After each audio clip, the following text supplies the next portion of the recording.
Groovers. I'm just sitting here out in the backyard listening to the rainfall on the garden, and I'm thinking about the people that shape us and influence us from an early age, which ties in nicely because it's my dad's birthday today. Dad passed away about 5 years ago, but when I look at my life, he really influenced me, especially when it comes to the garden. My dad was a refrigeration mechanic, so he was a 9 to 5er, but he was a passionate organic gardener. He was interested in permaculture, raw juice therapy. I still remember as a kid we used to pickle our own carrots and beetroot and celery, and we'd juice it in the kitchen.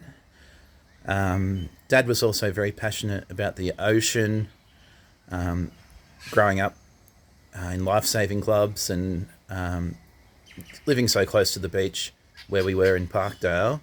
He would go down 2 or 3 times a day over summer having a swim. I sometimes wonder if that had an influence on me, finding surfing at a later age.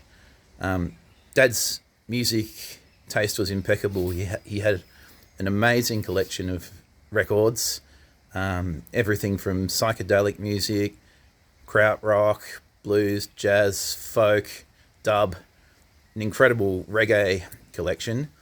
He even saw Bob Marley up in Sydney at the Horton Pavilion, though he couldn't remember much of that show. So yeah, and probably the most important thing I learnt from Dad was be your authentic self.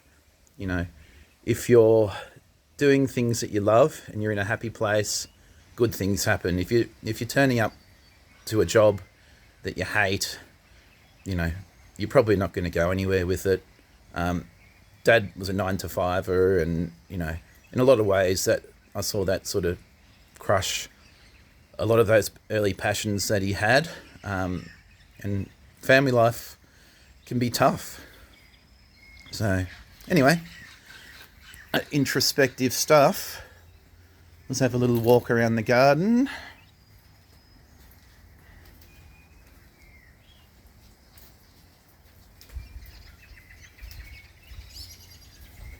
The other thing is he loved birds. He had a diary at one stage where he would take note of all the birds in his backyard, and his friend Wayne, who was up in Healesville, he had a much more impressive documentation of the birds that he had, but they would compare what birds they'd seen during the week, and in a way Dad was a pretty mindful cat. So yeah, hope this isn't too deep, but what else are you going to do on a rainy day, hey?